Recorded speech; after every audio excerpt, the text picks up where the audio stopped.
Thank you, Mr. Chairman, and thank you for this hearing this morning. This committee has jurisdiction over the Postal Service, and it is our responsibility to make the necessary legislative reforms and protect the interest of the American taxpayer. It saddens me to report that due to years of Congress kicking the can down the road, the U.S. Postal Service remains in dire financial straits.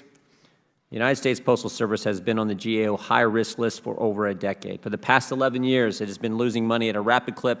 The losses now total $69 billion.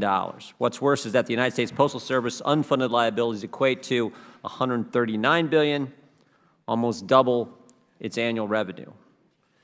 This is a slow-motion train wreck that keeps getting worse while Congress looks on. The situation is untenable under current law, and congressional action is required to stop the bleeding and prevent a catastrophic financial reckoning that would actually soak taxpayers. We need real institutional reform.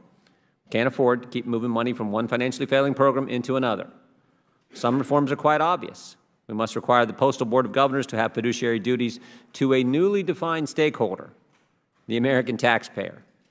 That this is not already the mandate of the government-run service is just flat out wrong. If we fail to act, we risk a taxpayer bailout of the U.S. Postal Service, something that I could not support. The reforms have been right in front of us for over a decade, but we've lacked the courage to act. This situation is especially sad because we are lagging behind the rest of the world in reforming our postal system. For instance, Sweden has repealed its postal monopoly in 1993. Sweden Post has reorganized into a corporate structure. Germany's Deutsche Post was largely commercialized in a stock offering in 2000, and Germany opened its postal markets to competition in 2008. Britain opened its postal markets to competition in 2006, and after 500 years of government ownership, commercialized the Royal Mail and share offerings in 2013 and 2015.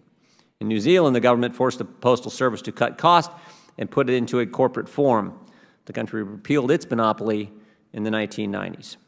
The Trump administration is doing its part. In 2018, the President organized a task force to evaluate postal operations. In December, the task force proposed 26 recommendations, including that the United States Postal Service must reduce labor costs and restructure health and retirement benefits. I hope we can discuss the task force proposals today. We must now endeavor to make the tough choices, tough decisions those before us have failed to make.